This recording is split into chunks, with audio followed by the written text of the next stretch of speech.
can happen in a year. Yes, yes. Okay. Yeah. As Steve gets us set up with those things, I just have a little intro question. Everyone, you kind of get past the point of when you can ask, like when you forget someone's name, you're like, ooh, you. So just in case people don't know what Zoe is, could you share, what is it? Why'd you go? So when Gaston was here, he explained to us that Zoe was started by a social worker from Rwanda named Epiphany. She was an orphan herself, but she was able to put herself through school, through college, even earn a master's degree.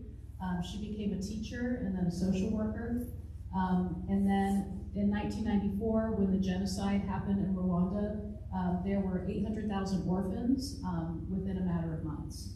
So she knew that she had to help. So she started working with different relief organizations that got really discouraged by the constant cycle of just giving short-term aid and then the orphans aging out of the system and not having any skills in order to support themselves. So she took a group of orphans and she said, what do you need? What skills do you need so that you never have to rely upon aid ever again? And by talking with these orphans, she developed this program, which is the Zoe Empowerment Program, where they take pockets of orphans that are living on their own, they group them together, and they become like one big family so that they can support one another. And then the money that we give when we sponsor the Zoe group enables them to get little micro business loans so that they then can make their own businesses and start supporting themselves. And then they become leaders within their community. It's just a really, really powerful model, and especially now that I've seen it in person, once you see it in person, you just can't stop talking about it. You want to tell everyone about it because it's just truly amazing. So I hope that I'll be able to convey a little bit of that today through my presentation. I'm pretty excited. I'm going to let you talk. All I have is one more question before you go. Is there anything that you thought, I really hope to learn or see this when I go, but then God reshaped that expectation? I guess I didn't really understand how the groups function together. And I was able to see that it really is just like a huge extended family that's being built. That was the most important thing that I learned from this. That when I talked about, I met a group that has already graduated 3 years ago. They still meet and have celebrations together, celebrate holidays together, because what Zoe has done is essentially made a huge extended family. So that was really powerful to see. Take it away. All right. All right, well, thank you for joining me today. Again, my name is Susan, and I went on a vision trip to Kenya, July 7th to the 16th of this year. And I wanted to kind of phrase my speech today as to what it's like to go on a vision trip, because I know that there are a lot of members of our congregation that are interested in going. Some that are already signed up to go, which I'm very excited for you all. So I just wanted to kind of walk you through what you could expect to happen on the 10 days that you are on a vision trip. It starts with a really long plane ride. I left Raleigh, landed in Frankfurt, Germany, and had a layover there, and then flew from Frankfurt to Nairobi. By the time I landed, I had been traveling about 23 hours. I got there about 8:30 at night. But I was one of 17 people in the group, so we had to wait for many other flights to come in. So I was waiting around the airport till about 11 o'clock p.m. So I was getting a little tired and cranky, but still excited. And then they put us in our Jeeps. All of our drivers were there to meet us, and we got to our hotel in Nairobi. That's a picture of the outside of the hotel and the Jeeps that we were in. We had 3 of those safari Jeeps that we divided up amongst and rode in those the whole trip together. So we really just had enough time in Nairobi to get really not a good night's sleep, but to get some sleep, wake up and have breakfast, and then we were into the Jeeps loaded with all of our luggage, ready for the next day of travel. Which was another 7 hours. So we had to travel to Maua, which is in the Mount Kenya region of Kenya. And it took 7 hours, but they made it comfortable.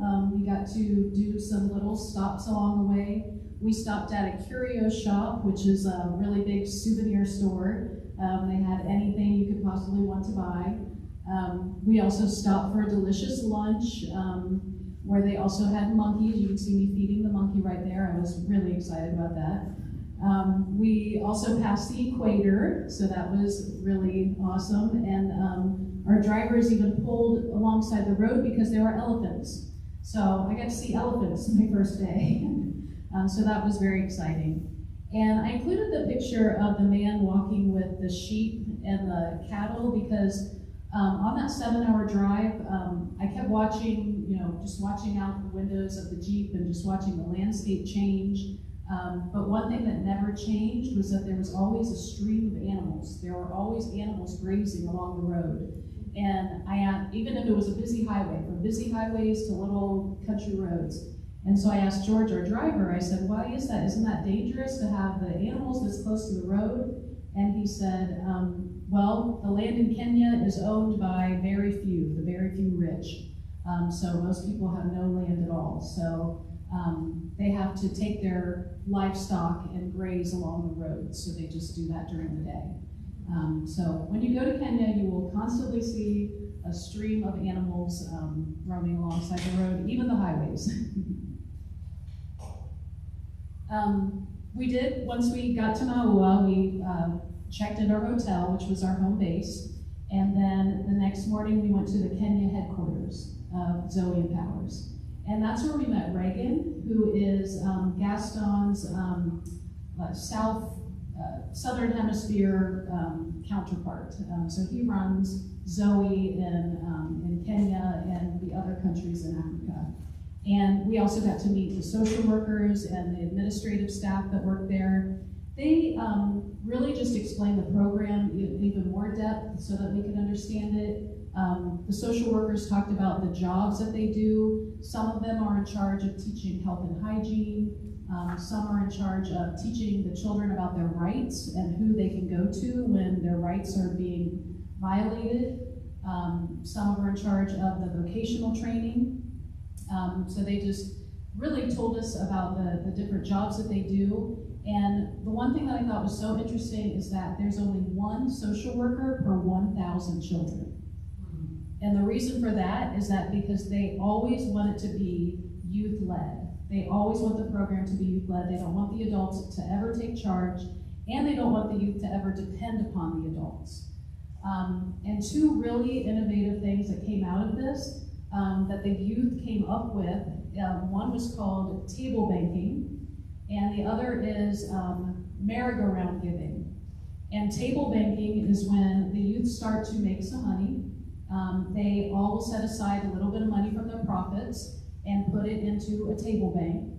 And then the group will decide what the interest rate is, what the terms of paying back a loan is, and then members of the group can then apply to get a loan. So if they need a loan to expand their business, they're able to do that. The other thing that I thought was so amazing was the merry-go-round giving. Again, they take a portion of their savings, they put it into this pot, and then each month they vote on which member of the group gets that pot of money. It might be somebody that finally built a house and now they need a bed, so they give it to them that month. Or somebody that really wants to expand their business and they give it to them. So it's just a way to enable them to make those big purchases that they otherwise would not have the money to do that. And I just immediately thought, like, that's a credit card in the US, like that's what we usually have to depend on credit cards to do things like that, but they take care of each other in that way that if they have a big expense, they're able to help each other with that expense. And that was all because they let the youth lead the program. After we met at the headquarters, we split into two groups because we were a pretty large group. I went to a group that was way in the mountains. It was a very remote section, and it was actually a part of Kenya that just got electricity in 2017. So it was very remote. But this group has been together for 3 years, so they are close to graduating. When we pulled up, they greeted us wearing the skirts, they were singing and dancing. A young woman took me by the hand and had me dance with her, and if you know me, I'm not really one to just dance, but I was dancing, there was so much joy, I was dancing with her. And they led us into the church, sat us down, and they began their meeting. The woman in the yellow shirt, she is one of the Zoe social workers, so she translated for us. Most of the youth would speak in Swahili, so the social workers would translate. And this group, again, they've been in the program for 3 years. They told us about their businesses. Most of them owned more than one business. They employed different people from the village. They own a lot of livestock. That is something that you have to have. In order to marry one day, you have to have livestock. So they were very proud to tell us how many chickens they had, how many goats, pigs, and cattle. So they all own livestock. They had all put their siblings through school. And one young woman stood up and said that her sister was actually accepted to the teacher college. So she is putting her sister through college. So that was just really amazing. After they had their meeting, there was a group from Texas. They're in the picture up there that was their sponsor group. So they gifted them some items that they made. And I want to point out the woman that's holding the wooden stool. She was their mentor. When the Zoe groups first get together, they nominate somebody, an adult in the community that everyone looks up to, and they ask that person to be their mentor. Of course, the mentor has to be vetted by the staff of Zoe, but then once that mentor they vote on who it is and they are picked, then that mentor becomes like their mother or their father. And this woman was lovely. She had lived in that community her whole life, had her own children, but she volunteered her time to be the mentor to this Zoe group. And then after they presented the gifts, they had cooked us a delicious meal. You can see the church on the bottom there. That was the outside of the church. And they also welcomed people within the community to come have lunch with us. So it was a beautiful meal that we all shared together. And then we got to visit some of the businesses. I included the picture on top just to show you how beautiful it was there. It was just so mountainous and lush. Banana trees, mango trees. I had the best banana I've ever had in my life. I had no idea a banana could taste that good. This is 2 young people that are part of the group. He had a cabbage and spinach farm. She had a cabbage farm, and she owned banana trees. So we got to visit their farms. And we also visited, the bottom picture is the building that houses 3 of the businesses. The top one is the young woman's convenience store, and then the young man was a butcher, and then he also opened a hotel. A hotel is what they call a restaurant in Kenya. So he had expanded his butchery to include a hotel. And I really enjoyed going inside the hotel. As you can see, there's a TV there. We learned that a lot of the youth, when they can afford to install a TV into their hotel, they also make money by charging villagers to come watch TV. So they're very good at business people. So these women were from the village. They were watching TV, and they were also childhood friends of the mentor, the woman that was a mentor. So she introduced me to them and got my picture taken with them. They were very lovely to meet. All right, so that was the first day of meeting Zoe Empowerment Groups. It was a long day. We made it back to the hotel. And then the next day was our day to meet groups that were in their second year. And one of which was Favor, which is the group one of the groups that our church is partnered with.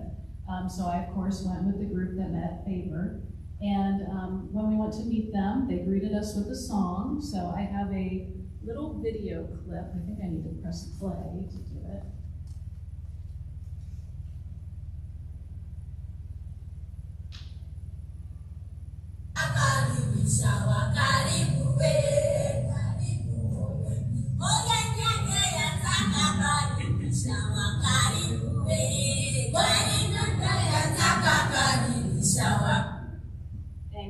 caribou means welcome, so I did understand their song a little bit because I learned that caribou meant welcome.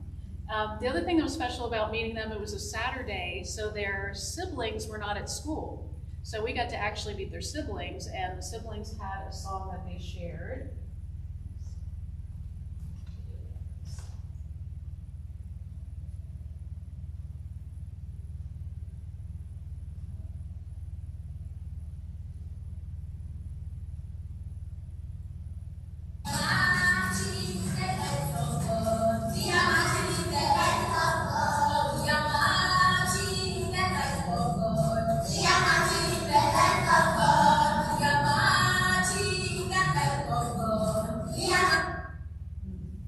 Sorry, these are such short clips.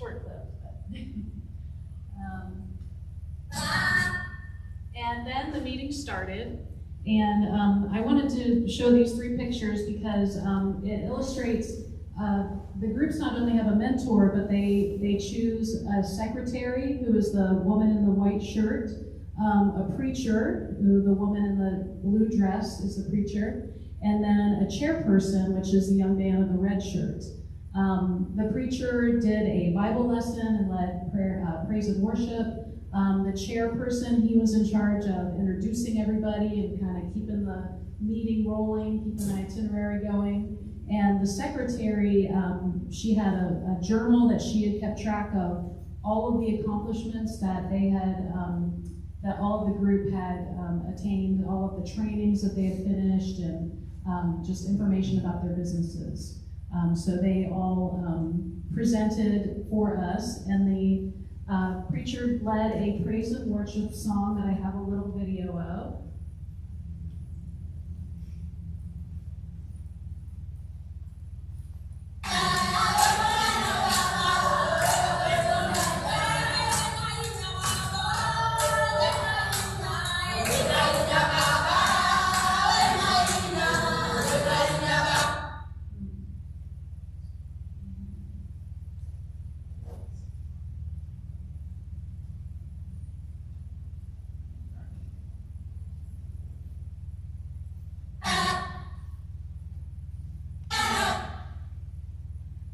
So then we had the meeting, and they told us about their businesses. They were in their 2nd year, but they were really just as impressive as the members in their 3rd year.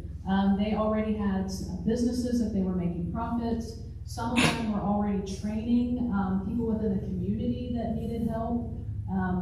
They had been putting their siblings through school. But one thing that kept coming up was that they would talk about people in the community, orphans in the community that they had adopted. And finally, after about the 5th or 6th person told us about an orphan that they had adopted, Reagan, well, he was in one of the other pictures, he stopped the meeting and he said, hold on, could we just have everybody who has adopted an orphan in the community stand up? And I would say 3/4 of the room stood up. So that was it just blew us away, that these orphans that have little to nothing and have been through so much trauma, they're looking out for people for others in the community that need help, and they were adopting them. So that was just so impressive. I remember Gaston said, Susan, you got a good group. Like, yeah, we do. So I was very, very proud that that's a group that we were partnered with. So then after the meeting, they presented me with the basket that I showed to you last week. And they did a song and dance, and at the end of the song and dance, they then presented the fruit and vegetables from their home. So I have a little snippet of that song and dance.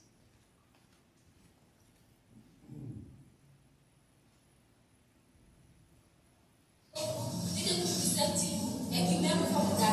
was sung by young men and girls during their leisure time. They enjoyed the class.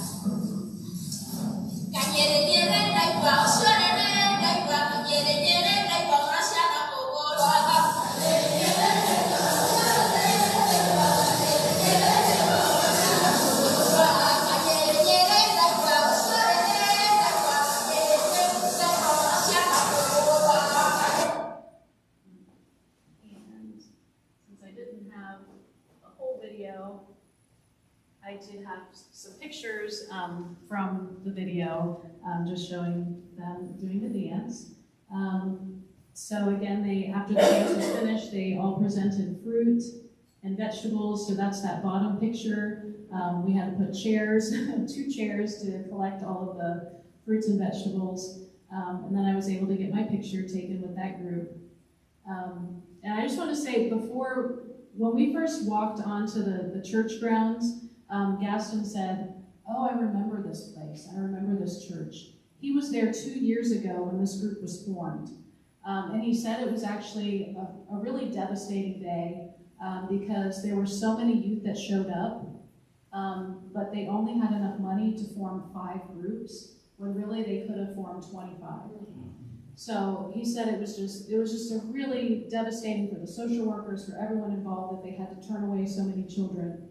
And they had to take really the very most vulnerable children who were near death, children that probably weren't going to make it last another week had they not been partnered with.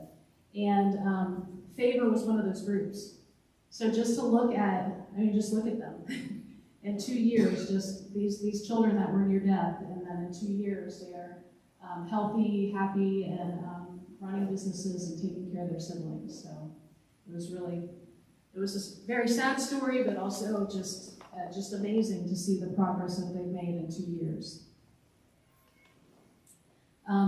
They also made a meal for us, but that was delicious. Everyone contributes to the meal, and they cook it, and it was just, everything was wonderful. The kids were hilarious. I would take pictures of them, and they just would ham it up. They wanted their picture taken. I wanted to see the picture that I had taken.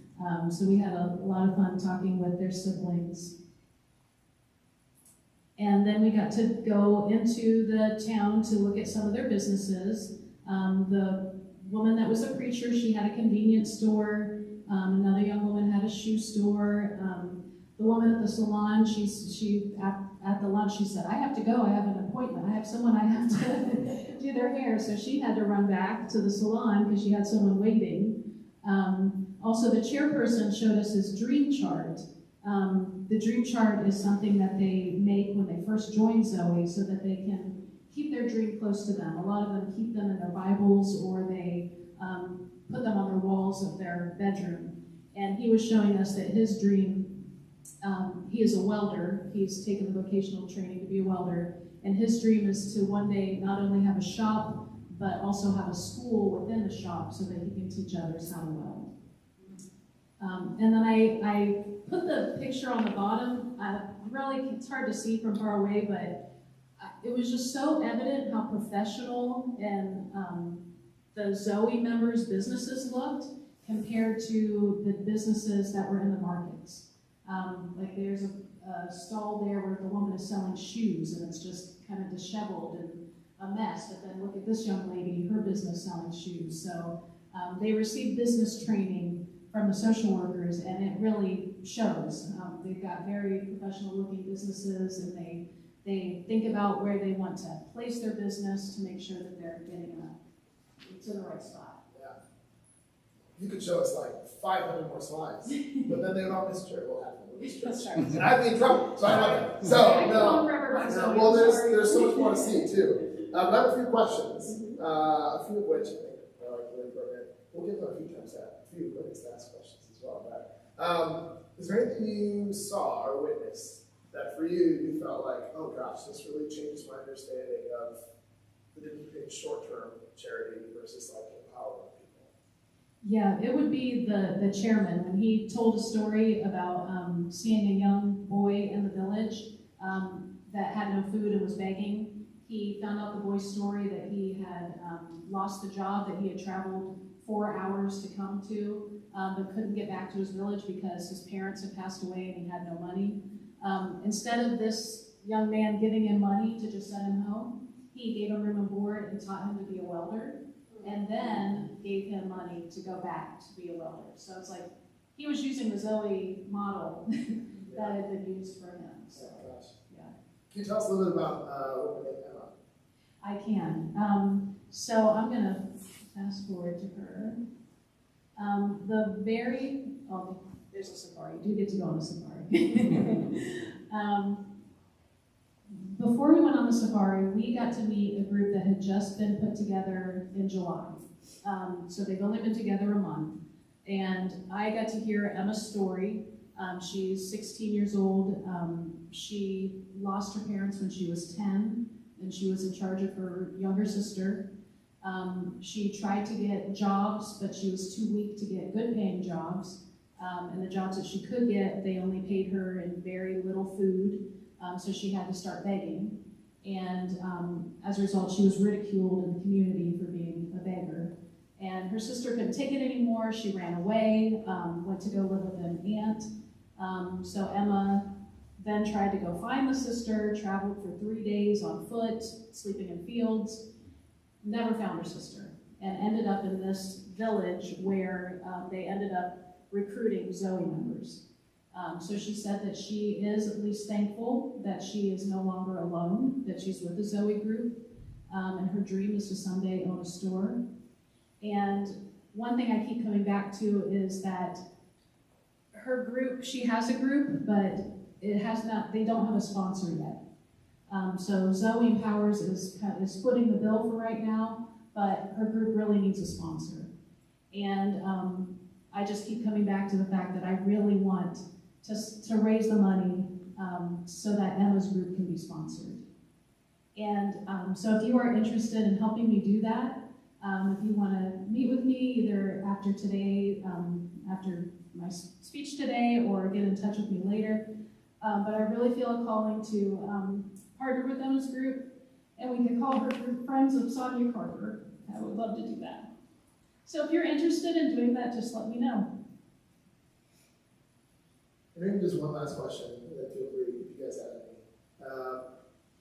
When you see stuff like this, like a lot goes through the mind. You're like, wow, their church is fun. I want to go to that.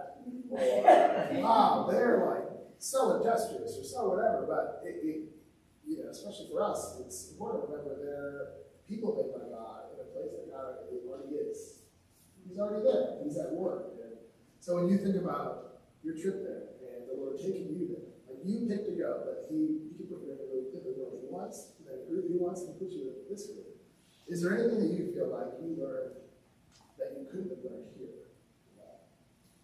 Yeah, and it kind of goes with what Pastor Glenn was talking about today, about how we're meant to be supportive and to be a community to one another.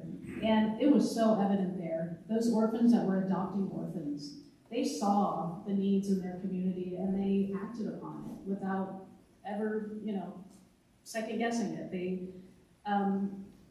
So just seeing that made me realize how little I'm doing, how little connections I'm making, and that there's so much more I could be doing to help others.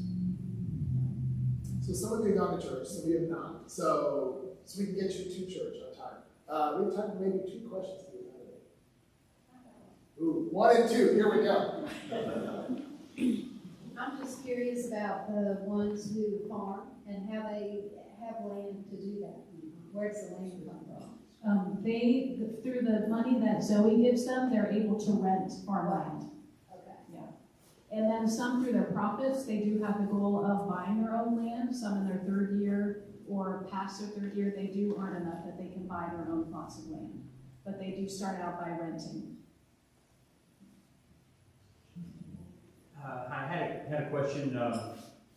There's so many orphans here, but Kenya, to my knowledge, hasn't had any genocides and hasn't had any civil wars, or what's happened to all the parents? How come so many parents have died, both parents? So these are very remote villages, so there's not a lot of access to healthcare. The life expectancy is still very low. For men, it's 58. For women, I think it's 62. There's also still very high rates of HIV, and most are not able to get medicine. Or if they can get medicine, it's the trek is so far to the healthcare centers. So it's really just poor health, I would say, is one driving factor, and then the other, there's a lot of alcohol abuse, drug use.